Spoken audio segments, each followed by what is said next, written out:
activate the monkeys. I ate, I showered, I did laundry. Food was not very good.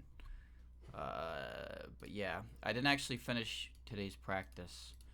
I got a little ways into it, but then I had to do everything else to be ready for now. So that's what I did. And now we're here. Now we're here to finish Monkey. Yeah, that wasn't a very good dinner. That's for sure. But you know, you gotta eat when you. It's all I had, so I gotta eat it. 283 monkeys. Holy shit. There's so many monkeys. How have I caught that many fucking monkeys? That's fucked up. Alright. Sport and go. So we're on cleanup duty. We're currently revisiting all the levels to find the secret monkeys in each one. So, yeah, just cleanup duty. But yeah, my weekend... I wasn't really sure what to do. Like, I felt like I wanted to do more with art, but I ended up just kind of doing what practices I was doing, and then I didn't do anything after that. Which, I gotta say, I kind of regret. But, like, I really didn't know what to do. I know how that sounds, but it's like I really didn't know what I wanted to do, so I just kind of ended up not doing anything. So most of my time I spent goofing off by, you know, I was watching Genesis, and I played some Isaac. I played some Isaac, and I played a lot of Sun. So I randomized Sun. I got that universal 3D. I got that universal randomizer that was updated that I didn't know about, and it didn't let you update like 3DS games. And I was like, I haven't played Gen 7 since Ultra Sun and Ultra Moon came out. And I watched the Sun and Moon anime, and Jimmy, my boy, are you all right? Have a little rest, okay? no, it was one level. Lookout Valley.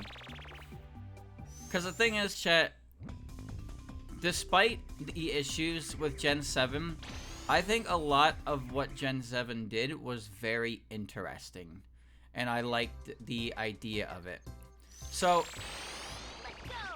let me talk about the positives that I think of Gen 7 has. I like the idea of the region. You know, the tropical islands, the condensed islands, like that. I think that's a cool idea. The trials are pretty boring. That's for sure. They're pretty boring. The boss fight Pokemon was a neat idea, but in practice they were kind of just really obnoxious, in my opinion. But I love the setting of Alola. Anything here? Oh? Yes. I love the setting of Alola a lot. And the Aether Foundation. Team Skull to an extent. Although they are kind of just goof troop. They're not like too crazy, but it's kind of nice that they're taking a step back from being fucking like take over the world maniacs, you know?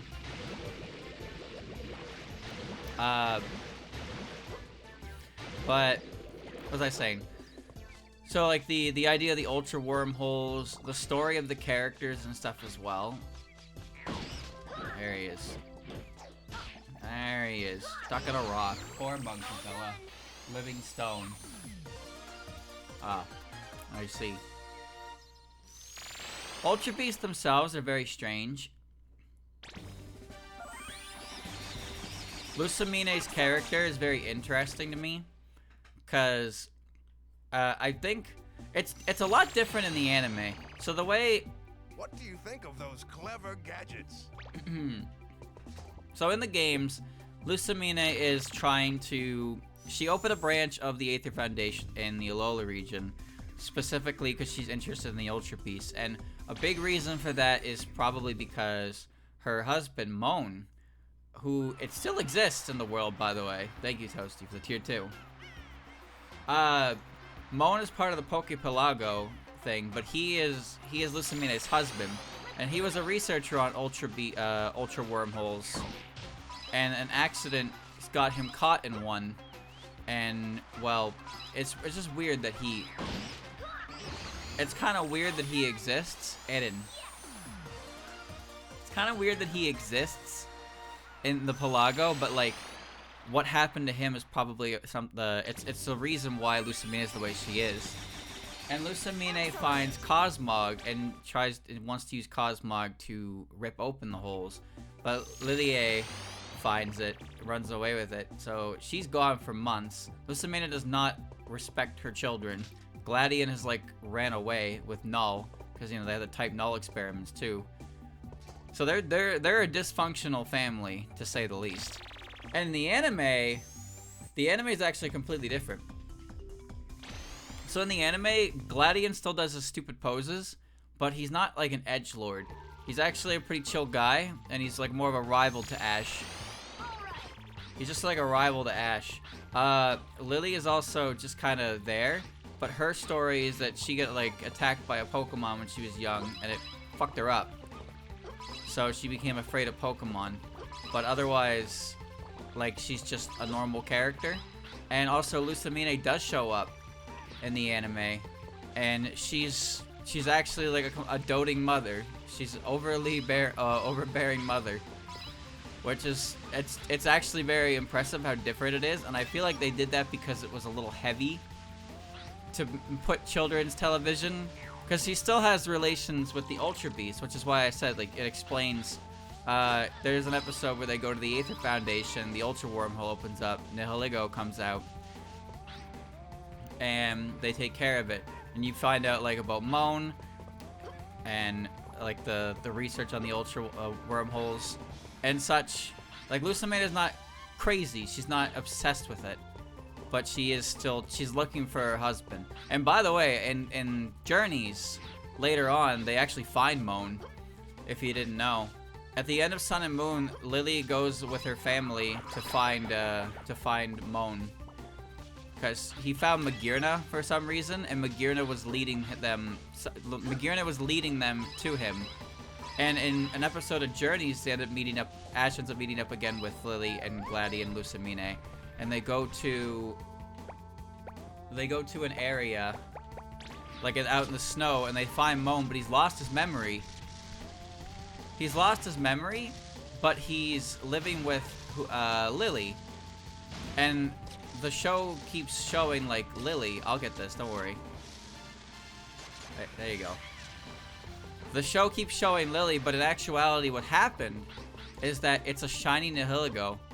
And there's a backstory. So when Moan ended up falling in the wormhole into the area with all the jellyfish freaks, one of them kind of grew attached to him, and he mentioned Lily's name in his in his unconscious breath, and that Nihiligo ended up saving him and bringing him somewhere, and ended up taking the form of Lily. So he just kind of assumed it was Lily. And the nice thing at the episode is that by the end of it, he gets his memory back. The Nihiligo ends up fighting to because it doesn't want to be abandoned, and they end up taking him with them. Actually, I don't even think this wasn't even in Journeys, actually. I think this was the end of Sun and Moon. Because I remember that Nihiligo actually was part of Gladian's team in the final fights. He did use it, but yeah, that was something that happened. Are they both in here? And I just... Yeah, damn, bro, there's two of them, but... The fuck?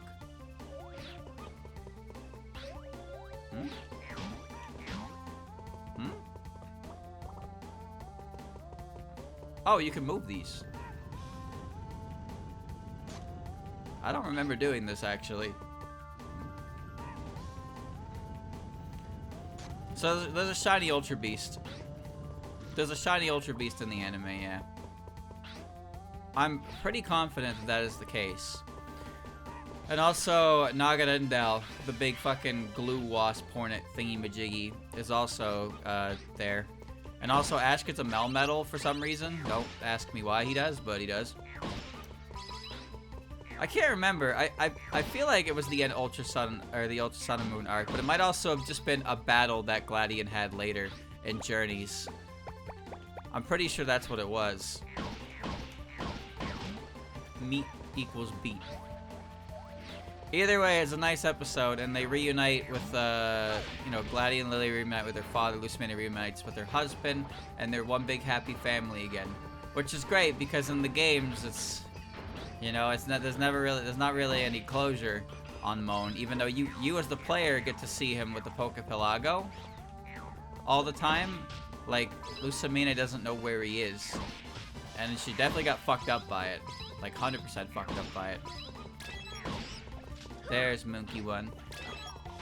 Okay, I was trying to avoid that. Guzzlord shows up at the very end. Like at the very, very end, he shows up.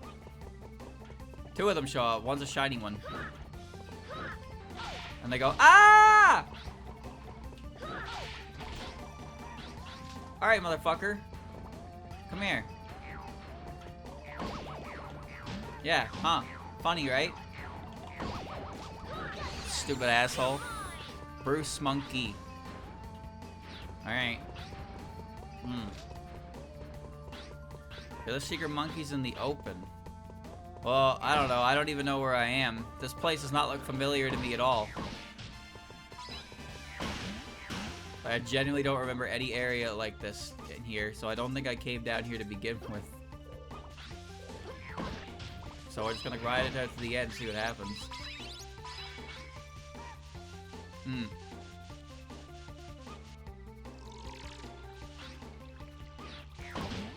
Huh?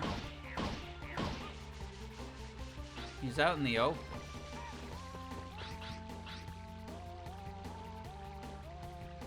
Well, he's a secret monkey, right? He's a secret monkey, so... Oh, that's gone now. The fuck is he? He wouldn't be on the monkey radar. Oh, he is. I thought he was a secret monkey, though. How'd I miss this guy? Huh.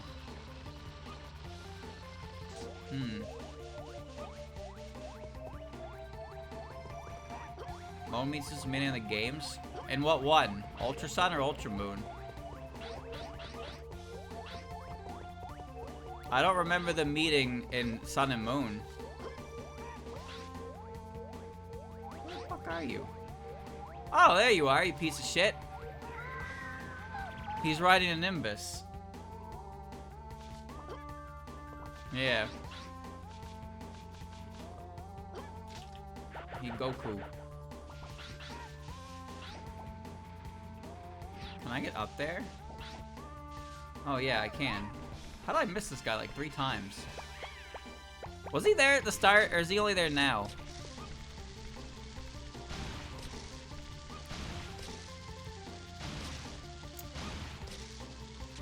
Okay. Okay. Okay. Ultra Sun Ultimate defeating Gladiator in the Pokemon League a month after the events of the game. Moan will pay a visit to the Aether Paradise. Upon seeing this mini, he introduces himself as Moan and compares the Paradise Pokepelago. Exchanges thoughts, Pokemon conversation, how Pokemon may have just left a trader's PC box alone. This mini adds was his first time visiting Aether, to which Moan affirms he does not recognize the facility or Lou. Yeah, in the anime he lost his memory. So I only played Ultra Sun. Accepting that Moan has both completely forgotten his past and finally found happiness, Lucimina bids him farewell. That's bittersweet. That is very bittersweet. Because like I said, in the anime they find him, he recovers his memory, and they become a family again. And it's very good. So that's what I mean though, like Sun and Moon has a decent amount of like aspects to it that despite its more like baby game exterior, there's a lot of interesting stuff. Not necessarily beneath the surface, but just like there. But yeah, I didn't know that. Because Ultra Sun and Ultra Moon is not great and not really worth playing over the original unless you want to get fucking shit stomped by Ultra Necrozma. Which I really don't. So I just played the original.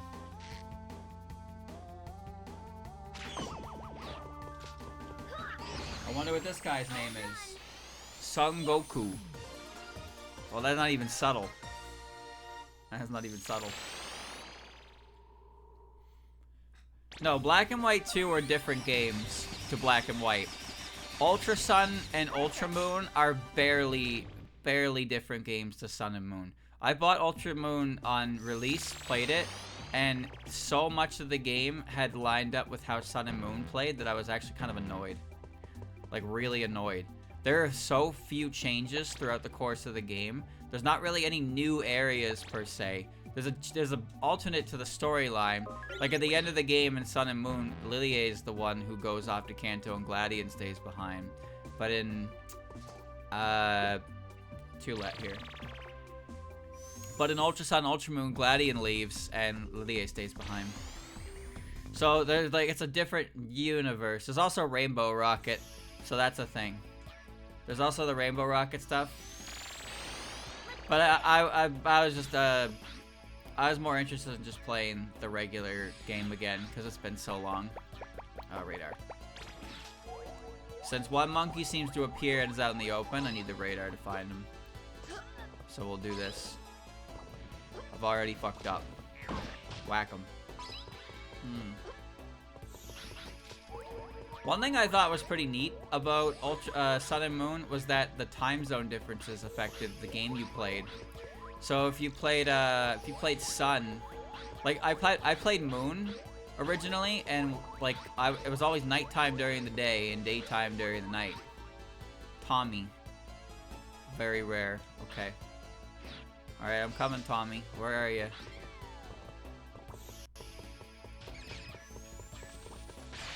Yo, he summoned rats.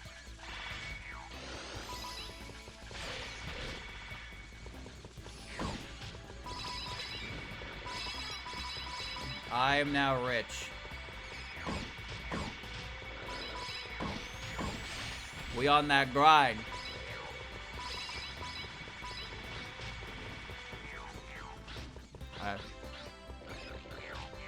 Okay, well. This monkey's kind of an asshole. Holy shit! Stop that. Dude! Fuck you. Fuck you, Tommy. Holy shit. You made me a millionaire, but it's fine. The metal block's over there. I remember, yeah.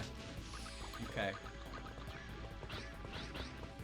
So yeah, I like that aspect of it quite a bit. Here I go. But the thing is, when you beat the game, you can go to the altar of the sun and altar of the moon, which will take you to an alternate dimension, which is basically the other game. Like, if you want, you can travel to an alternate time dimension where the time zones are the opposite games. So if you're playing Moon and you got a night. Good. That was a splendid performance. Thanks. If you're playing Moon and it's nighttime and you go to the altar of the sun, you'll go to the alternate world, which is what Sun's time zone would be, so it would be daytime. I thought that was a really neat thing for no real reason for it to exist, but it did, which I thought was cool. I don't know what you could and couldn't do in that alternate dimension, but yes, there were differences for time. And I think the reason they did that was just because they fuck with the thing. If you played at certain times a day, or you couldn't play at certain times a day, you missed out on content. So they did something about that. Okay. Well, let's check the side pyramid first.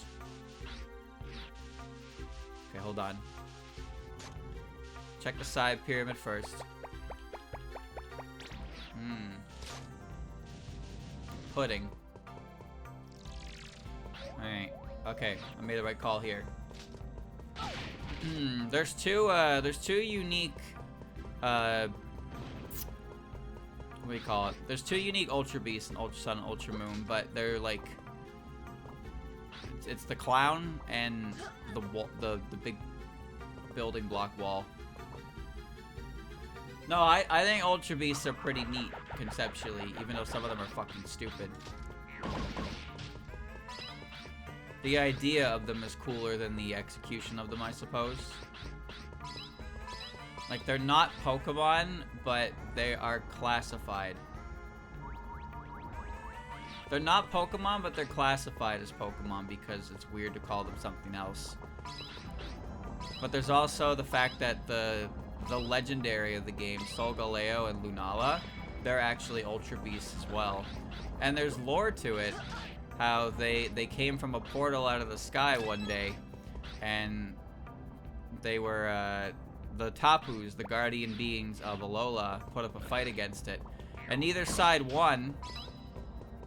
Neither side had won the fight, but the beast that had come from the hole, in which case Solgaleo Lunala, like, respects it. They respect them and leave them with a gift. And that gift is what I presume that gift is Cosmog. That's what they leave behind all these years ago to the king of Alola. And also Akarola is a descendant of the royalty, which I definitely didn't pay attention to the first time I played. So she's related to the royalty of Alola. Tropical region. And that's why Cosmog evolves into Cosmome, and then it evolves into the legendary. Very neat. So these are the things that I like about this game. Okay, you're somewhere. Where are you? You're in this area, but I don't know where. I'll find you, you fucking monkey. Let me get my big ass cookie. These are breakable with the stun rod, so you're not there. He's like in this direction. I gotta figure out how to get in this direction. Also, Annabelle is in the game. The battle frontier, or the battle tower head. She lost her memory, so she's just working with Looker, finding Ultra Beasts. And she's got a nice suit. What can I say? Are you like in the wall, dude? Oh, you are. Huh. Cleo. Oh, okay. Bro is actually just in the wall. Oh, double secret monkey? Alright. Well, let's get out of here. Ooh. Oi, oi, oi. Also, I like, that happened again. I like Guzma as a character. The idea of Guzma, I think, is pretty neat. Cause he's a boss, right? He's a bad dude boss. But really what he is he's a guy who never came out on top. For one reason or another. Well, that's close. Guzma never came out on top, like with island challenges and stuff. He always, like, you can find his house in the first area, and his room is full of a bunch of, like, second and third place trophies. He could never win. I don't really know what caused him, like, his extreme amount of frustration. The anime kind of touched on it a little bit. But, like, he seemed to have some relation with Kukui. But his constant shortcomings, and also he seems like he has massive anger issues. Let's be real.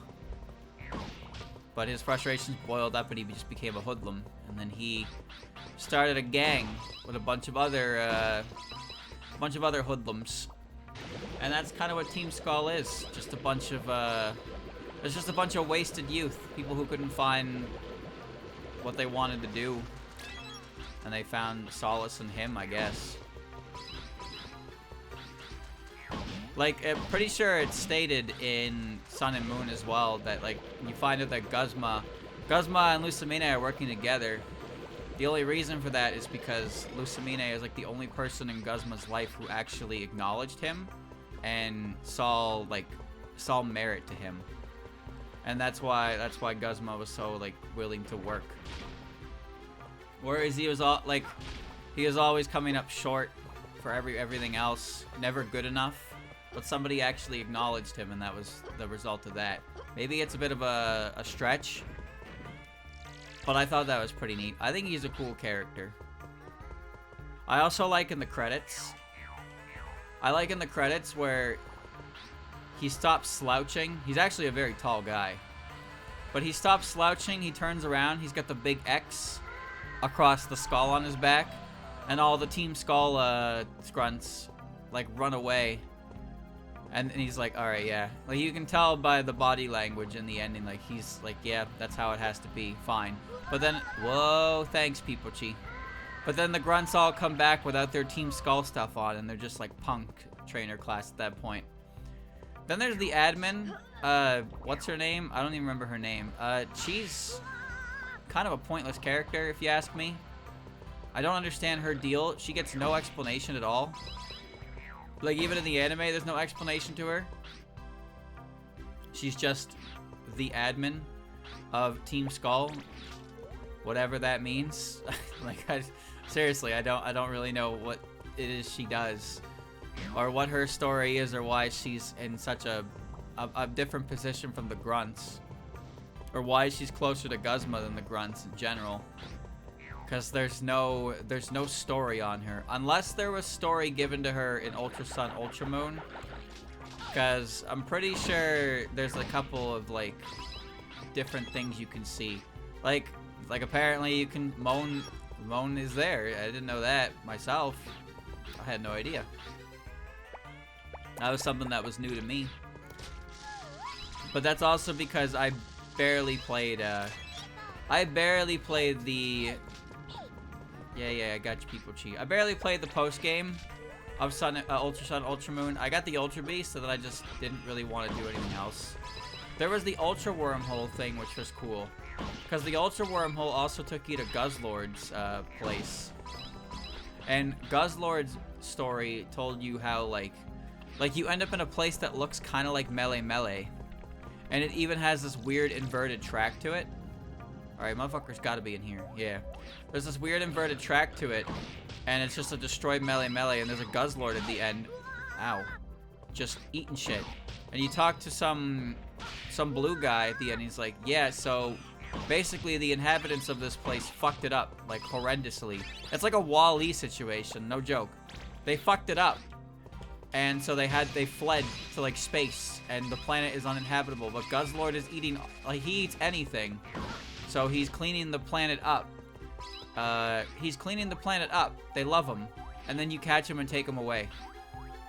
But what I find neat about Guzzlord is that there's not very many of them.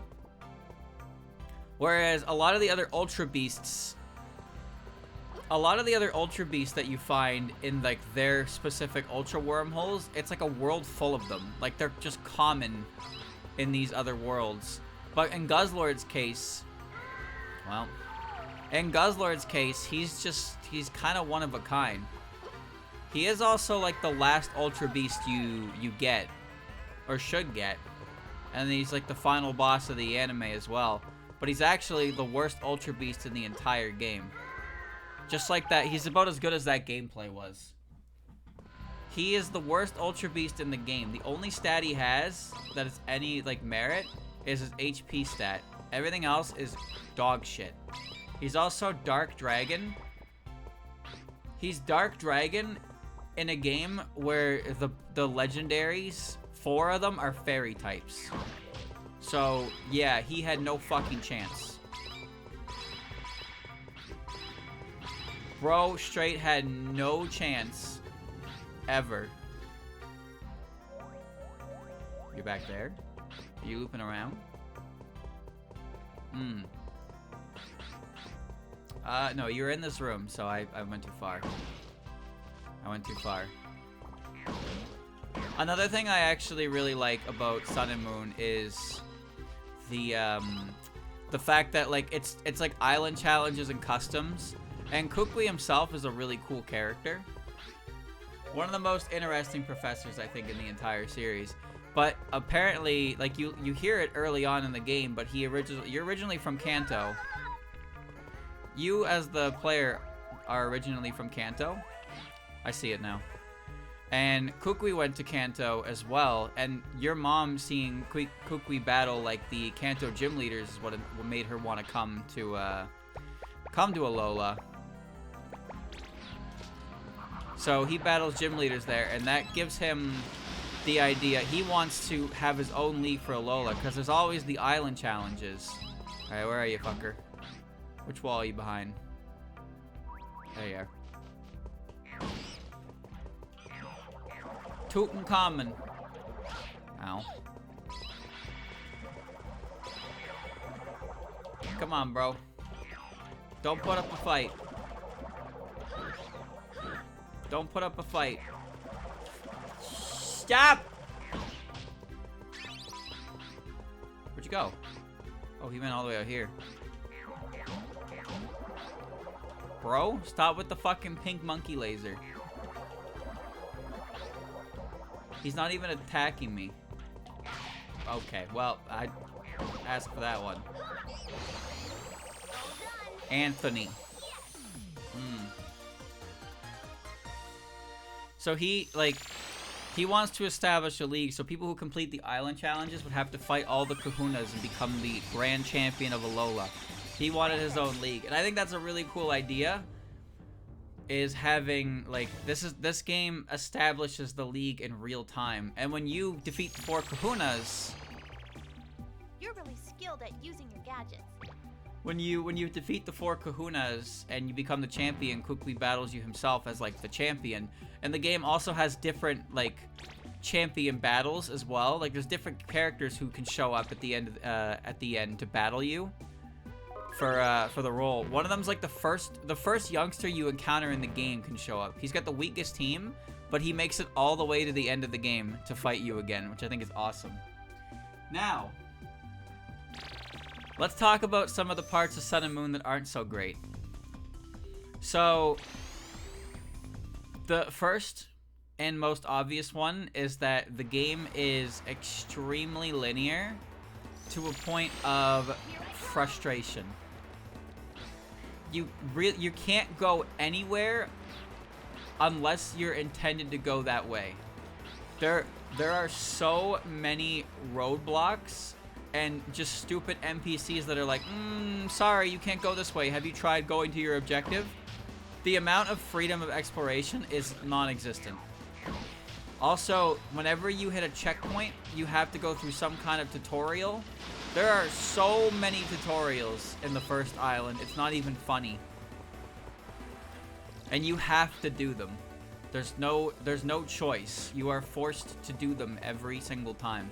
Getting through the first island is such a chore because of how much of the game is just like cutscenes or like teaching you a mechanic that you could do without. Like when you get the ability to press the R button to take pictures sometimes maybe, and the dude's like, hey, you want to learn how to do that? You tell him no, and he's like, sorry, I don't take no for an answer. Do it. And then you have to fucking do it. I'm not even kidding. They give you the option to say no, and then when you say no, the NPCs are like, what did you just say?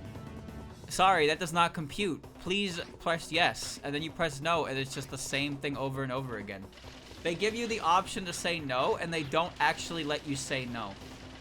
I hate that shit so much. Do you want to learn how to use the Poca Picture app? No. What? Come on, man.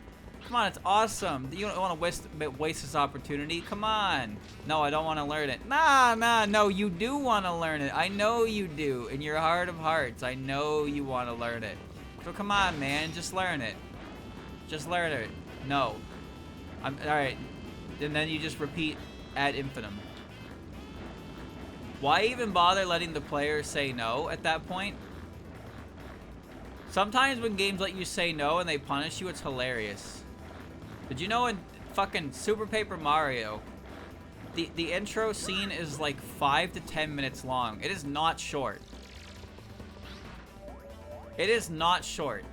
But when you get to Flipside and Merlin asks Mario to save the world, you can tell him no. You can say no, and Merlin's like, what? Wait, what? you sure about that? And Mario just goes, no, I don't want to, no.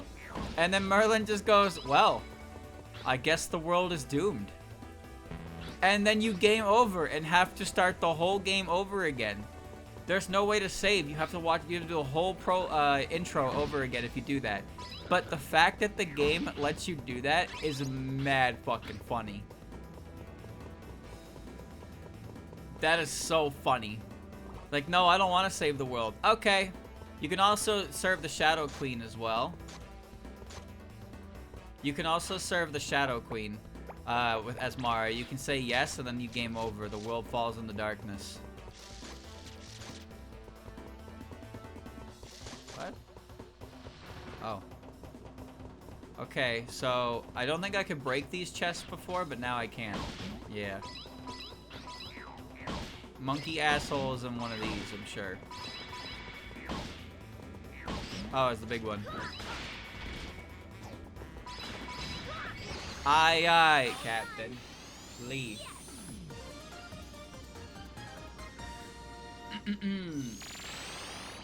So yeah, Sun and Moon has a million tutorials, and you get pumped with a lot of healing items. Like, every time you do anything, they'll be like, here you go, and they just give you a bunch of potions, revives, and stuff like that.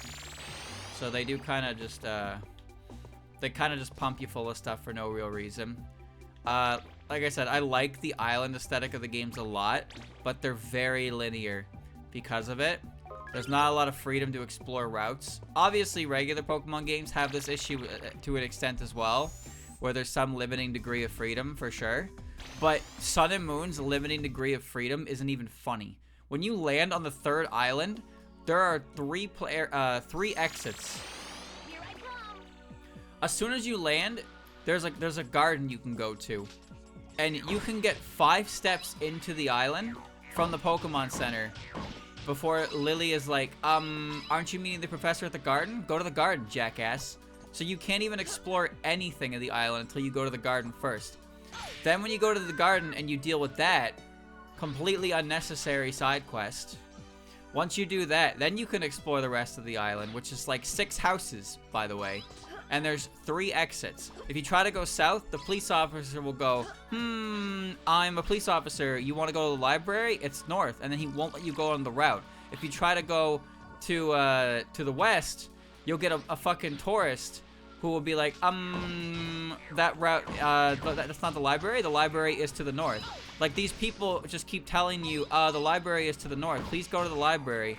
Like, why are they stopping me from doing what I want? And then if you go north, there's a fucking trash processing plant. And if you try to go there, a janitor will stop you. And he'll be like, that's not the library. That's a cleaning plant. You know, just telling you in case you cared. So that guy doesn't actually stop you, but he does feel the need to interrupt whatever you're doing to inform you that where you're going is not your destination. But then he doesn't stop you from going up there anyway. So you have to go to the library, activate one fucking cutscene, and then you can go and continue to play the island. And that happens all over the damn game. All over the damn game. Alright, where are you, you monkey fuck? He's up there. Okay. I knew he was in here. That is all over the game. Like, legitimately. And it's really annoying. Oh, nice place you got here, bro. Got some tangerine. That was foolish of you, Rupert. But yeah, stuff like that happens a lot. Where you just, like, you have to go to the designated point and you're not allowed to even walk around the town. It's really stupid. Perfect. Another big issue with the game, Hau is probably the most boring character in the entirety of Pokemon, and it's not even close. I don't think there is a single character. Well, I don't know what popularity looks like for Pokemon characters, mind you, but I genuinely don't think that Hau is, like, I don't think Hau is a very good character. At all. It's like vibrating. Oh, it's because of the boulders. Okay. Hop gets a lot of flack. In Gen 8, Hop does get a lot of flack. But How is just unbelievably boring. Oh my god. How doesn't even have an interesting pose when you battle him. When you battle Gladian, he strikes this fucking edgelord pose. It's great. When you battle How and he has his cut-in, he's just standing there. He just stands there. His battle music is lame. He's lame. All he does is bounce around and go, haha, I'm having such fun. Hey, you guys like malasada? I like malasada. Let's go eat some malasada. You wanna go eat malasada? Haha, I had so much fun. Battling is so much fun. Hee hee hee. Like, he doesn't grow as a character. He's not interesting. He has no, like, he says he has ambition. Like, I want to be strong enough to beat my grandfather. But there's, like, no weight behind what he says at all. At least with Hop. Hop is the younger brother of the champion of the entire Galar region. And he's living in his brother's shadow, and he wants to be as good as his brother. So he has a lot of moments like that, where he's constantly trying to, like, amount to what his brother is. But by the end of it, he kind of realizes, like, he likes research more than battling. Like, he realizes, like, he doesn't have to be his brother. He doesn't have to be super good at battling. He doesn't have to be a champion like his brother. He's still obviously a good trainer. He's very proficient. But he finds, he ends up joining Sonya as, like, a researcher, because that's what he likes to do. He stops living in his brother's shadow. He stops trying to chase the same, like, path that his brother has just because he's his younger brother. But in Hao's case, Hao never changes. The only thing that changes for Hao is at the very end of the game when you beat him, instead of going hee hee ha ha. Give up now. There's still tons of monkeys out That's there. like 10, Natalie, relax. There's not even 10. There's like 5. Chill. Humor hates people having fun.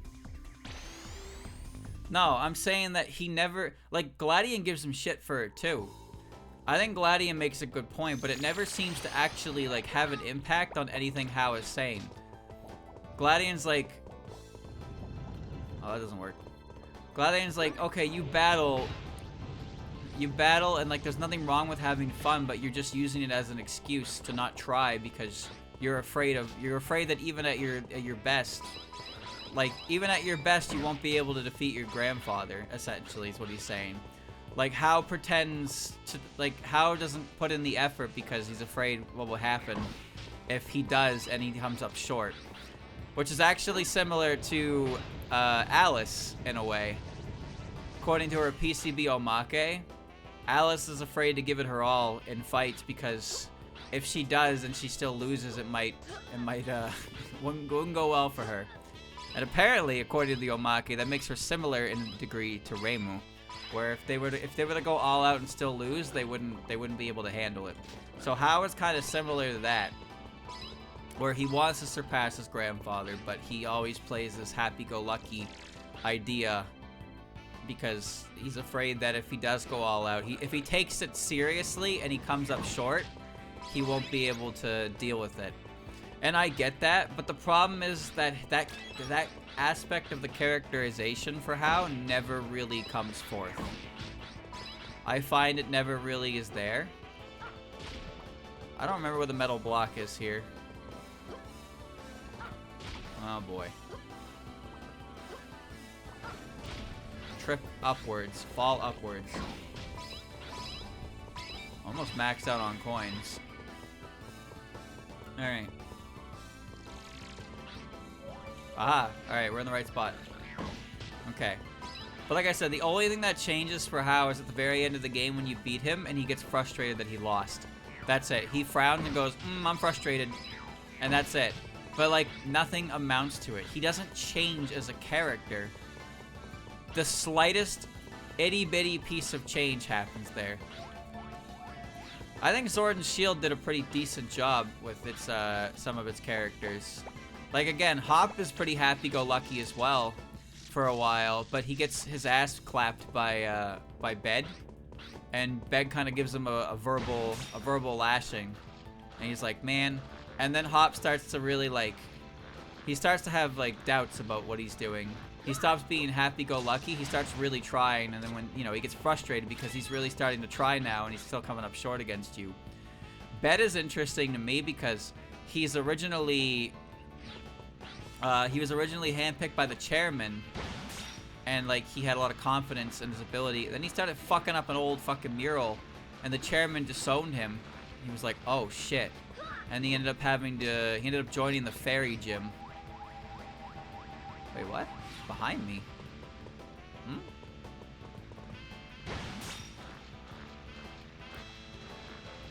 Gladion is okay of a character. Lily's a lot more interesting than others in that game. A lot of the kahunas and trial captains. Okay, this is why I couldn't pick it up anymore. It's right here. He's got a dartboard. Rory. Wait, there's another fucking monkey? Uh-oh. Ah, fuck, alright. Lilia is not the most interesting character, but she is a little more interesting than others. Like I was saying, the kahunas and trial captains have stories that you see outside of the game. An interesting one to me is that Kiwai, the fire captain, apparently you can only be a trial captain between the age of like 12 to 14 or 15. So Kiwai is he's about to turn the age where he can no longer be a trial captain. So he has to like find what he's doing. He has to find what he wants to do in life outside of that, which is just kind of crazy, I suppose. You take the trials when you're 11, but you can only be a trial captain if you're in your early teens. It's very weird. Alolan customs are strange. But then the kahunas are old. The kahunas are old. I'm pretty sure Olivia is my age. So, you know, classic peer behavior. She's a single woman, not married, and she makes a comment about that a lot, actually. About how she's not married and how she's single. Alright, 999 is the cat. She does make a lot of comments about that she is single. Which, man, who is Game Freak trying to fool with that one, man? For real. Who the fuck were they trying to fool with that one? Haha, check out this lady. She's single. Get it? Look how single she is. She's definitely single. You want me to believe that a woman like that is still single in this universe? Come on. Come on. Come on. I'm playing a game with fucking electrical mice. Alright? And you're telling me that woman is still single at 28? There's no way. There's simply no way. That is unbelievable. That is fiction. That is pure fantasy right there. Clear the way. Coming through. Hula hoop. So it's not in this area.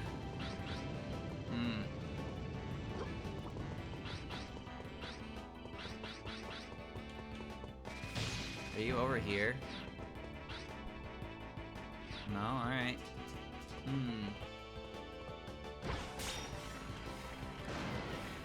Bang, boom. If there are any characters I'm interested in Gen 7, it's probably I forget his name. I think it's Nandon? He's the dark guy. With the dark types. He's the kahuna of the third island. He lives in the abandoned police station outside of Team Skull's place. Because in the anime, that guy knows Giovanni. Like, he literally calls Giovanni by phone. He knows Giovanni's personal number. Like, those two are acquainted. Like, what is that guy's story? It's not like he's a bad dude, per se, but, like, there's something extremely dubious about that guy, and it's never really explored. Which makes me very curious about what kind of guy he is. Dark type users usually have stuff like that. Grimsley, I'm not sure. He's vacationing in Alola. But the dark type users always have some kind of shit going on with them, huh? But yeah, that guy's really neat. I think that guy is really neat because I want to know his story. He's literally just living in a like Po Town is the place where Team Skull is hanging out. It's a town they took over. And there's a police station right outside of it. And the dude is just living in there. Like he just lives in the abandoned police station right outside Team Skull's hang, and everybody's just chill with it.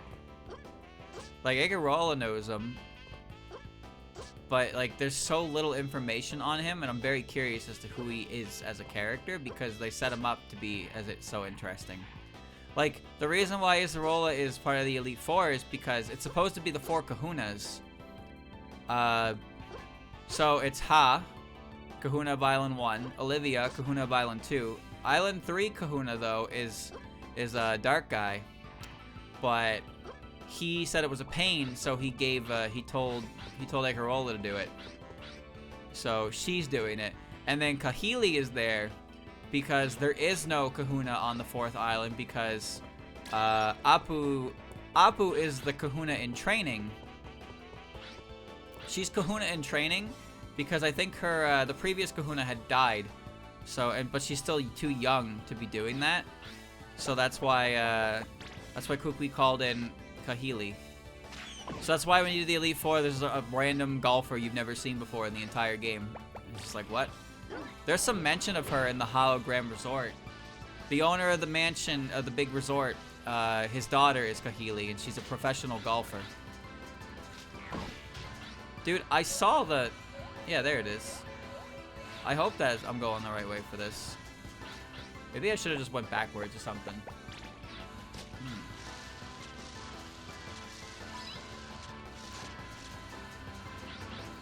Where are you, Mr. Monkey? Dude, I hate the camera focusing on that. Okay, I think he's just up there. Okay, we're good. Beer beforehand on the first island. What, Kahili? You certainly don't.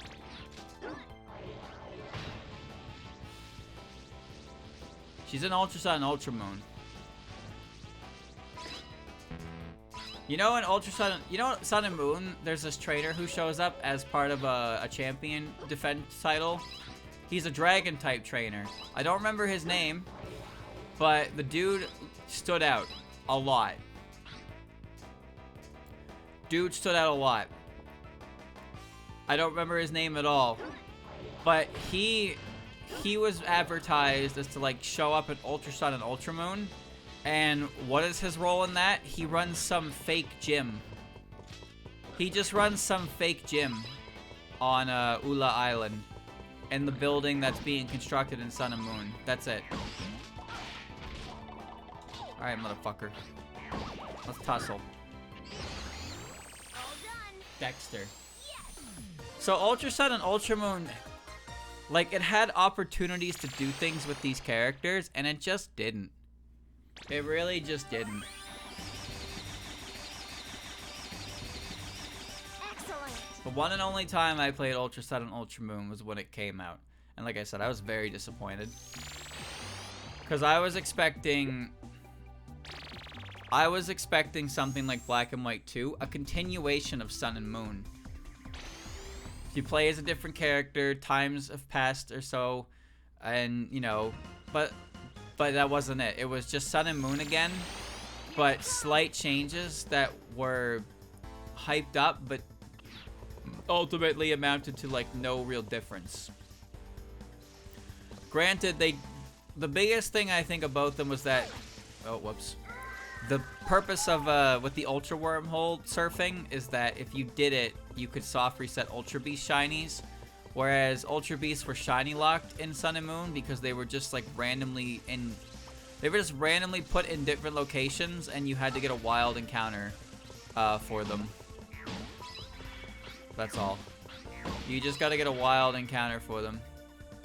And if you do that, then there's like multiple copies of it, which is crazy. I thought that was fucking insane, by the way, how you're playing Sun or Moon, and she's like, oh, by the way, there's like 4 Pheromosas or 4 Buzzwoles here. Go catch them. It's like, dude, I don't need 4 Pheromosas, right? I don't need 4 Buzzwoles. That is, and it's crazy to me because Pheromosa is the most busted fucking Ultra Beast out of all of them. And she was one of the ones that was classified as like, oh, common? Yeah, everybody gets 4. Celestial and Kartana, I believe, were 2 each? Oh, he's in the big UFO.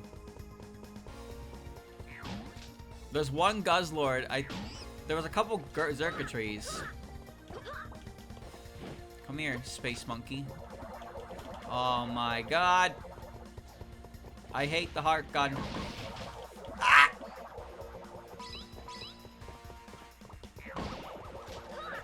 Yeah. Buzz.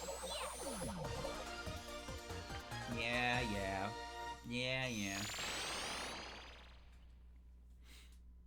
So yeah, Sun and Moon have Excellent. Sun and Moon have a lot of shortcomings as games, but I gotta admit their premise, their setting, and a lot of aspects, the deeper, Change of pace. the not so much darker, but the more mature aspects of the game I think are a lot more interesting. The characters are more, the characters are a bit more interesting than is initially thought because, well, it's the game. It's baby game. It's baby game. The game treats you like a baby. Let's do it. The game 100% treats you like baby. Okay, so I know where the rare monkey is because he's the one that was in the. He's the one who was in the fucking Carbonite monkey. Monk solo. But there's a monkey here that's now spawned that I need to find via this. Which, seems like he's over there. So we're just gonna play the level normally. They would put him that far into the back of the level, huh? Sorry, it's all linear here. Linear progression.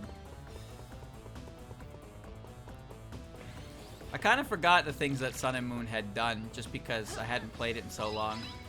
But I did remember, maybe I just got nostalgic for it because I hadn't played it in so long. But I really feel like I remembered liking it more than I didn't like it. And I like a number of the characters. I think a number of the characters are pretty good, pretty interesting, and nice to look at. Shoutouts to Lusamine. She is very nice to look at. Gotta say though, Wick, that was never my character.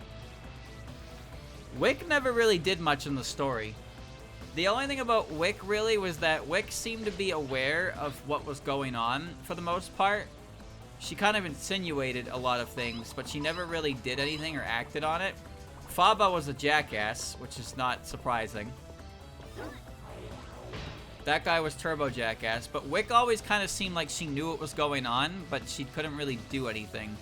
And maybe she had secretly hoped that someone would come and fix the whole mess. But I feel like as far as a character goes, she really didn't do a lot. They kind of just left her as is. She was just booby bait for a lot of people, and then she didn't do a lot as a character, which is a bit of a shame because I feel like they could have maybe even just have her like exposition dump a little bit about Lucamine's condition, because she seems like she's been working at the Aether Foundation for a long time, and a lot of people at the Aether Foundation, similar to like Team Plasma, they truly believe what they're doing is right. They really believe like they really believe in their what they're doing, but there are also some people in the Aether Foundation who work more closely with Boss Monkey. Here he is. Okay, Mr. Boss. Oh shit. He actually is a boss fight.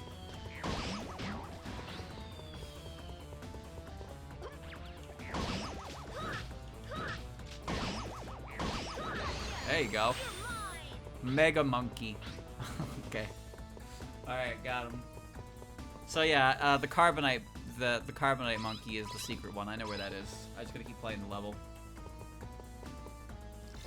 Yeah, I feel like Wick could have done more.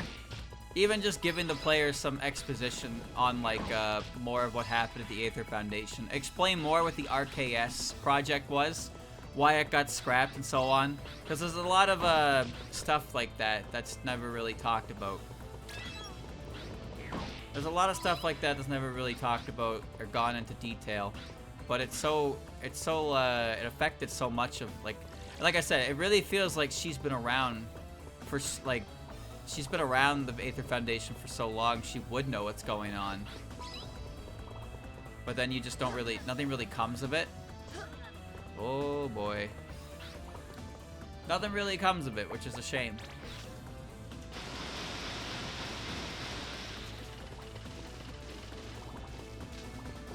Oh. Faba is just a jackass, but anyway, I was saying, like, some people in the Aether Foundation, they're there exactly for the reasons established in universe, but then they're the ones who work more closely with the underground side of it, and they're the ones you end up battling when you end up going there later in the game, like the ones who work directly for Faba, or so. Like, some of them, I assume all of them. It's kind of like how I guess there's a specific, like the Macrocosmos employees in Gen 8, how like some of them work directly for, there's a couple of them that work directly for the chairwoman or whatever she is, the secretary lady. So they're the bad guys in this sense, and that's what the Aether Foundation employees are in this situation. They're just the ones who work directly with Faba or whatnot. So they're there less for the conservation of Pokemon, and more so just about the experiments. There's a couple scientists and stuff like that in Pokemon as well that you fight in rocket bases.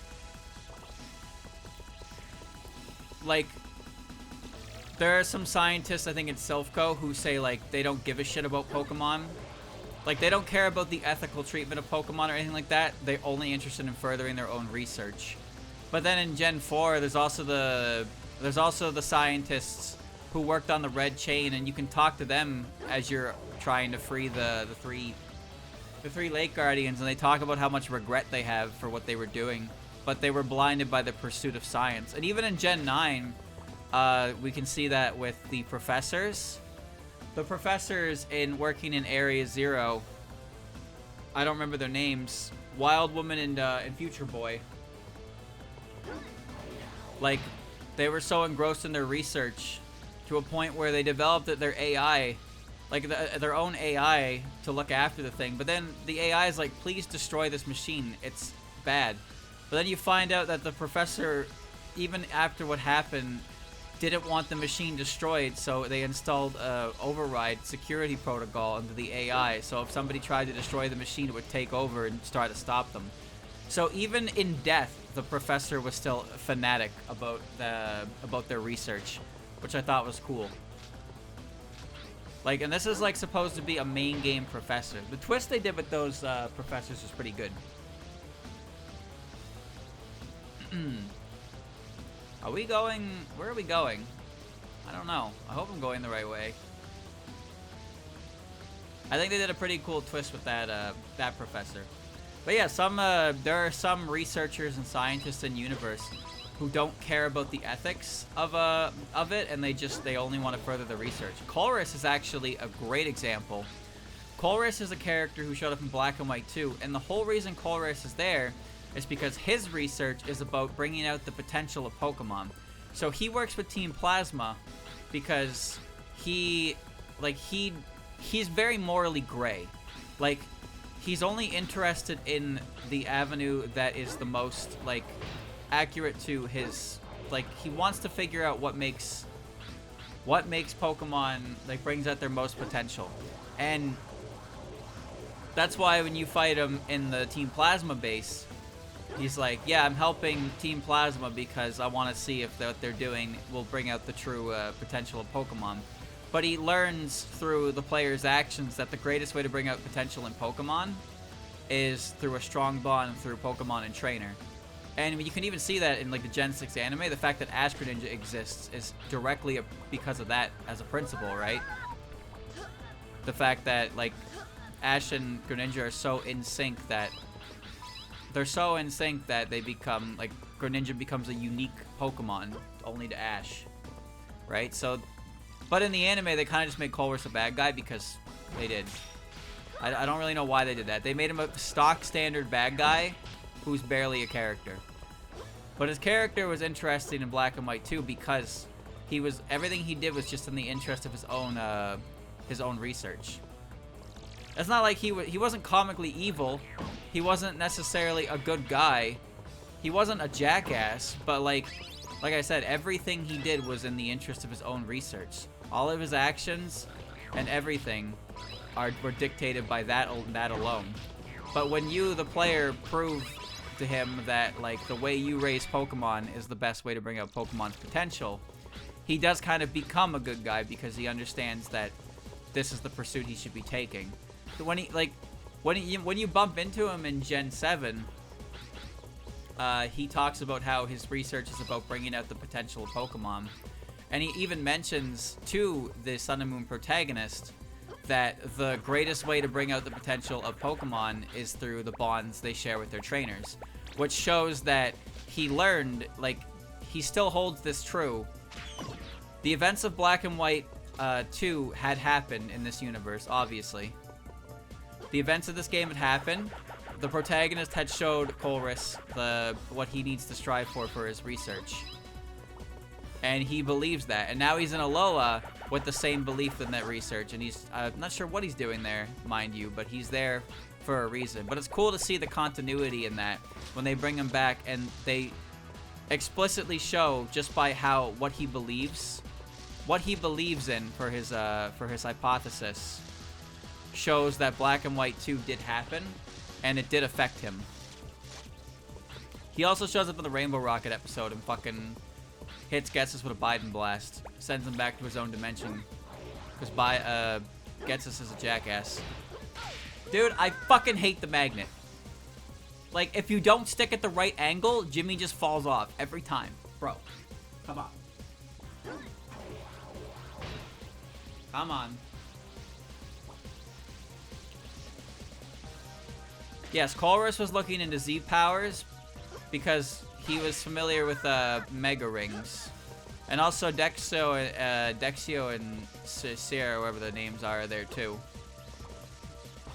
But yeah, Z powers are something that you could only use with a bond with your Pokemon as well. So they're fruitful to his research. That's why he's there. The power of Z crystals. Okay, so I need to go up this thing. I'm almost done. I'm almost there.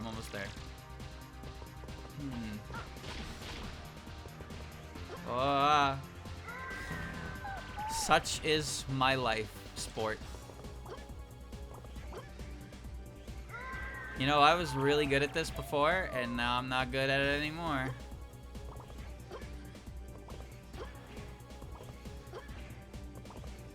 I'm doing it, Mr. Krabs. I did it. It's right there. He's right over here. I'm Han Solo, I'm Han Solo, I'm Han Solo. All done. Lester? Yes. What?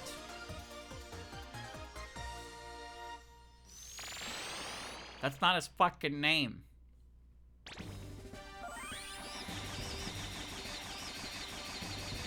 Perfect. I like continuity between Pokemon games. I do. Jimmy, my boy, we finally discovered Specter's whereabouts. That's right. He's holed up in his base on the dark side of the moon. I've set the warp machine to get you there. We're counting on you. Just be sure to watch yourself out there, okay? Come back safe and sound. I'll pound you if you get yourself hurt. No problem. Just you wait, Specter. Let's do it! Meepo, ah! Yeah! Alright. Okay.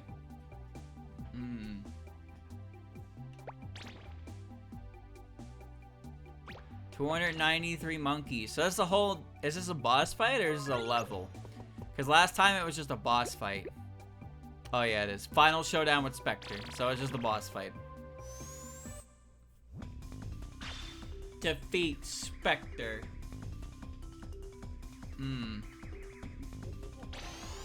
This is it. Game time.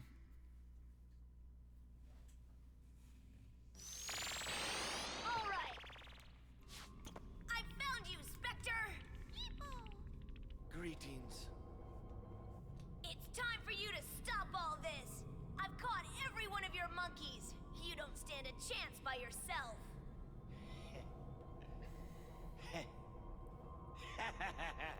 What's so funny?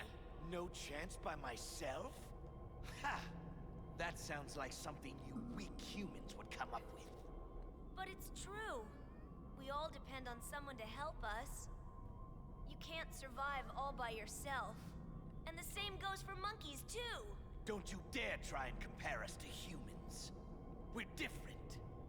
Even if I have to do it all on my own, I won't give up until I rule over this entire wretched world. You're crazy, Specter. You should do something good for a change. Ha! Mewtwo! Oh, I'll give up my evil ways if you're strong enough to defeat me. Okay, then. Let's settle this. I'm gonna spank you, monkey! Huh? Take this. Why he say it like that? Not bad.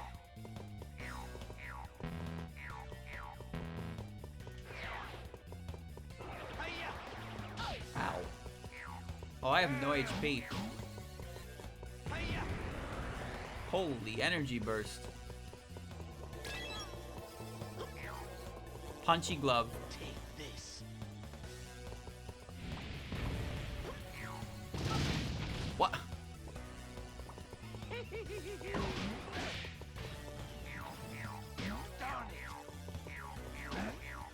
Oh, got his ass.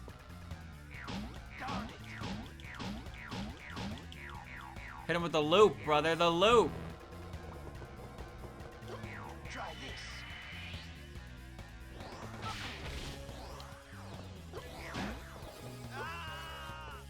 Darn it.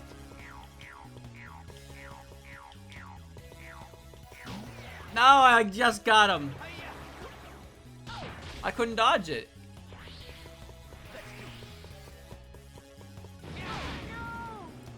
He defeated me. No use. He defeated me. I've been defeated. Oh, what a shot. Darn it.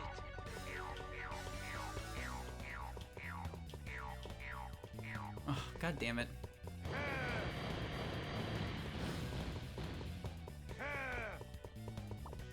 Energy.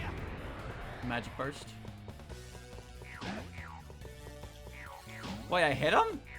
Darn it. Oh shit, I must have just got him as soon as he put his shield down or something. Try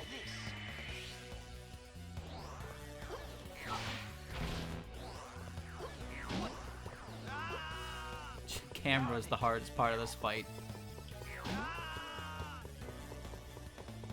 Magical floating block over there.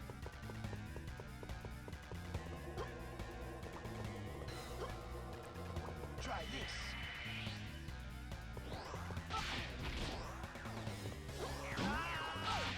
No! Not bad. I can't see him! The camera's trying to follow him!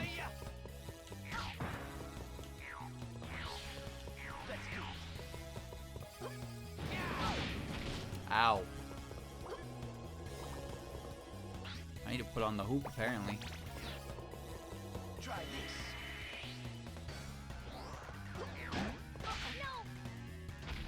Not bad. People, give me up!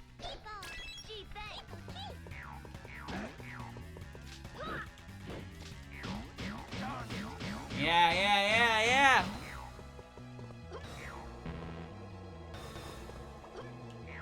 Oh! Darn it! Bullshit. Hiya!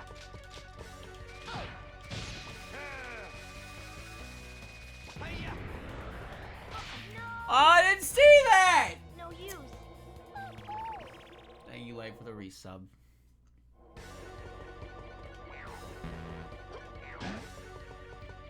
Okay. Darn it! Yeah, the camera's not great in this fight, because if he starts running around in a circle, the camera can't catch him.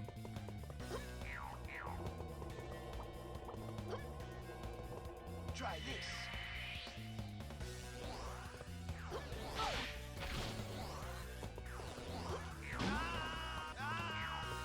I don't like that attack.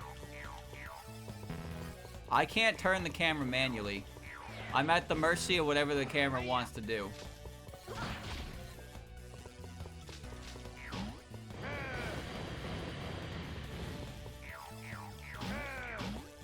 Oh.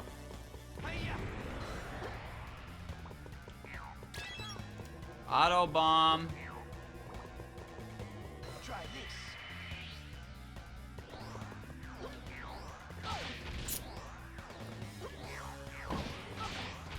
Brother. Not bad. Holy shit. Darn it!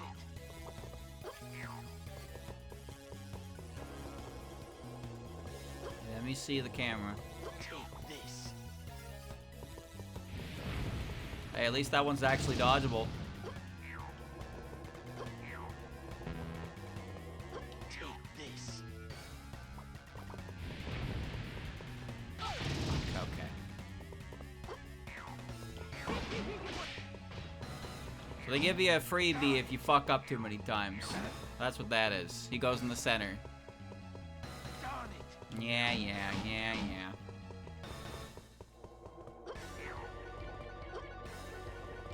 Take this. Very generous of him to give me that one, but I still got Darn hit. it. His chair exploded. Darn it. Is he dead? Oh, he's not dead.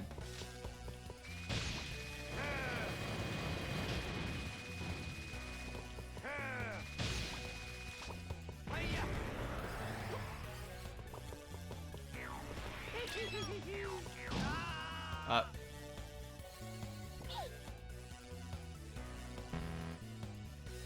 I think I win.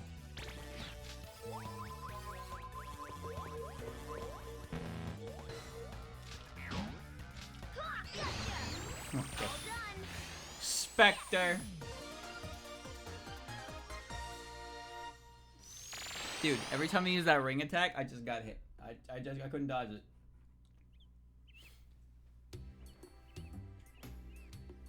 Oh, it's such a beautiful day today. Huh? Is that Jake? Oh, Spike! Spike, long time no see, my Way boy. too long. Hey, Jimmy's coming back today, right? Yes. In fact, he should be here any I know your moment voice. now. Oh, that Specter never learns, does he? First I kick his tail, and then he comes back and gets beaten by Jimmy. I know that voice. What's that sound? That's strange. Oh no, not again. My laboratory. Hi, I'm home. Welcome back, Jimmy and Pippachi.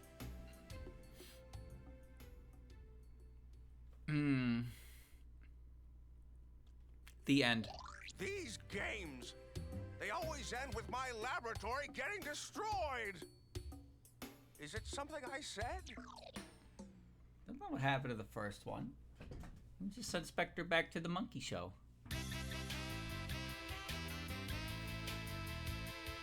Roll the credits.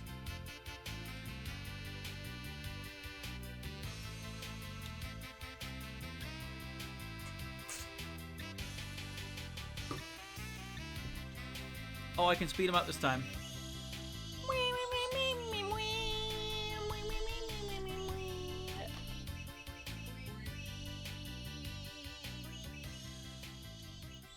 Ah, very good. So I got a couple more things to get out of the gotcha. Disclaimer. The apes. Yes. Save. Of course. I gotta read all my monkey entries. So without any time trial, you get like 88%. Secret information. Hold L1 and select a new game. Equals question mark.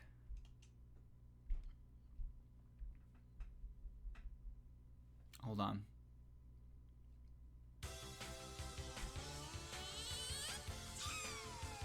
I see him over there. Hold L1, click new game.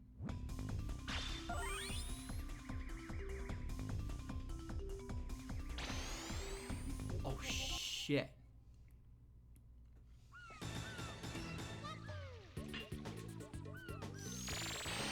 Let's go.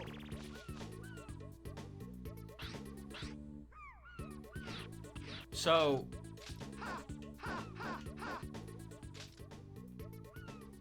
is this like New Game Plus?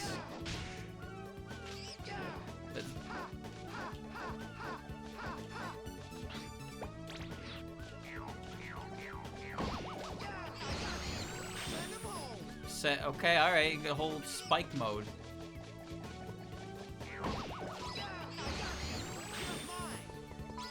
Hold on, I just want to see what happens when I get 3.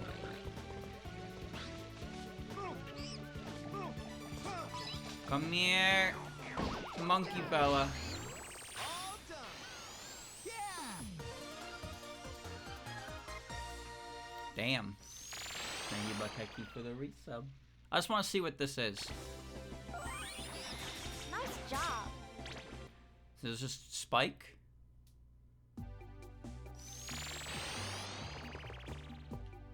Yeah, it's just... Does he do anything different? Like at all? Something tells me he doesn't.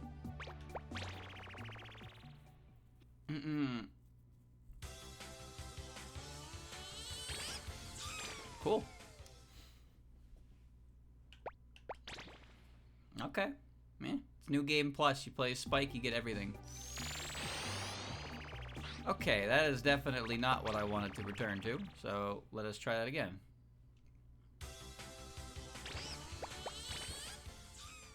He just spiked. Alright. 89%. So time trials account for 11% of this game, huh? Alright.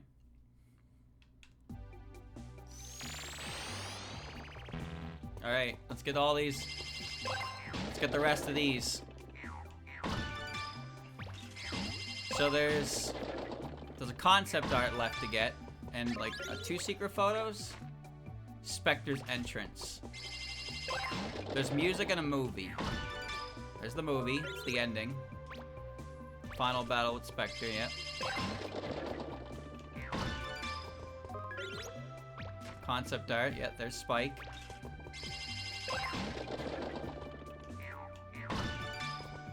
There's the battle. Final battle with Specter. It was 2 secret photos I was missing. Ending 2. So yeah, I just need the other secret photo. That should be it. Advanced strategy. Ass kicking. Just double check. Secret photo. Oh no, there's one more secret photo. Okay, one more secret photo. Stage is good. Art collection is done. Jukebox should be done. Yep. Movie theater is done. Comics are done. Fables are not done, but I'm not gonna worry about those. So one more secret photo and we're done.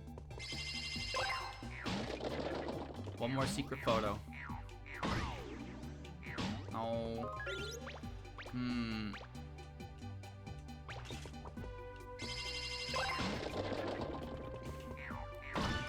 There it is. Get both of them. Bro, why did... Whoa, they look like... Why does Spike look so different? He looks like he's from a different game. Alright, we gotta read that Monkeypedia though. Ultra rare monkey. Harley Q Win. Where am I? Secret monkey. Balboa, secret monkey, I'm gonna get you. Manuel, secret monkey, not yet, maybe later. Luis, rare type, I just can't control myself. Arthur, rare type, I am the knight Sir Banana. The invisible monkey. Oh, he was invisible. Ultra secret, green potion, what green potion? Arnie, I have to go now. Leo, I'm going to dance the night away. Boxer, have you ever seen such cool pants? 3D, I've got all the latest gear. Living Stone, doctor, I presume. Aaron, very cheeky monkey. Cheeks indeed. Enter the monkey. Bruce Monkey, the way of the exploding banana. Son Goku, you have done well to find me. He's not flashing. Dolph, it's like running the sack race. Where's Tommy? A legendary monkey magician. That guy's fucked up. Anthony, I want my mummy. Cleo, this place is deserted. Captain Hook. Lee, the treasure is mine. Arr. Land of the Apes. Rupert, my feet are freezing. The Lost Valley. Emma, get me some tea now. Homie, banana. Brendan, bad-mannered monkey. Did I check these ones? Sam, Grant, Mervin, Terry, Murdoch. Yeah, I did. Was it Skyscraper City? I didn't check all the monkeys yet. Bad-mannered monkey. Champ, no rematch. No, I did. Dexter, used to own an island. I think I checked all the Skyscraper. Rory, loves frogs. I think it's just Code Chimp and Moonbase. Kiki, he's Mimi's partner. Cole, airborne. I love air travel. Mimi, serious. Her dream was to join the UFO squad. Tanjobi, flashy. Victory sure would be nice. Major, foolish disaster. E-bike, flashy. I just love to fire my G-gun. Corporal, series. Awaiting punishment. Sloth, easygoing. I'll get down one day. Heston, serious. I'll blast you off my planet. Buzz, rare type. I've got a beautiful view of the banana. Matt, serious. I'm working overtime again. Gail, sweet. Loves figs. The Chimpinator, fearsome. I'll be back. Sylvester, fearsome. This monkey thinks he's number one. Sandra, fearsome. In charge of the monkey. Boots, sly. I'm off. I don't get paid enough for this. Sinclair, gadget fan. Eccentric genius. Keeble, gadget fan. The best professor yet. General, serious disorder. Laura, lightning fast. Why? Give me back my bananas. The cleaner, flashy. You call for my services. Lardy, overeater. Which one to eat first? Hee hee. Tom, naughty. Launch successful. Willie, flashy. Believes an asteroid is coming. Ham, sore loser. That's no moon. Ape strong, lightning fast. One giant leap for monkey kind. Chelsea, reliable. Flying high up in the sky. Ape 01, what do you think you're doing? Quirk, 3001 Space Monkey.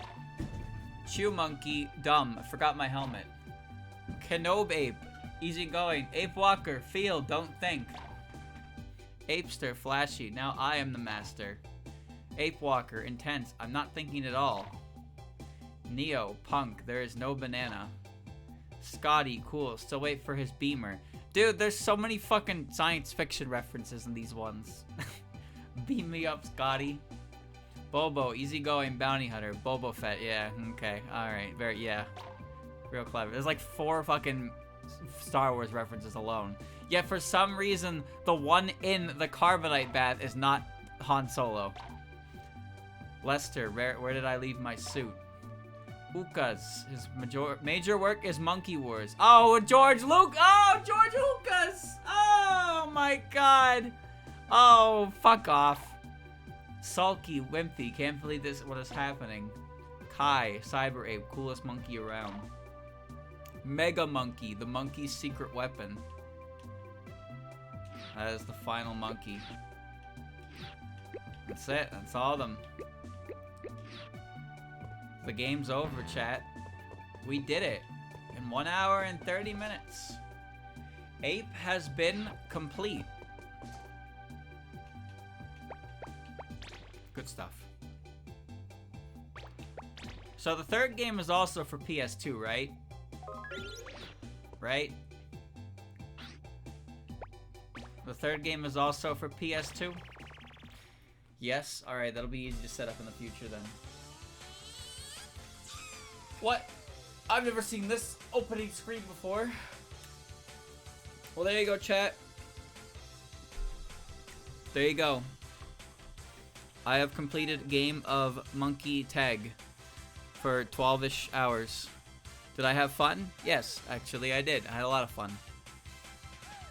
Ape game was great. I enjoyed.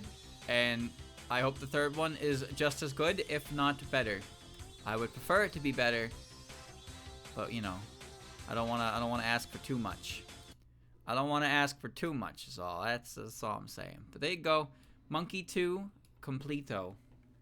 So we'll get to the third one at some point, and we can check out some of the spin-offs. Become truly aped out of our minds. Oh, man. But for now, let's leave Specter alone.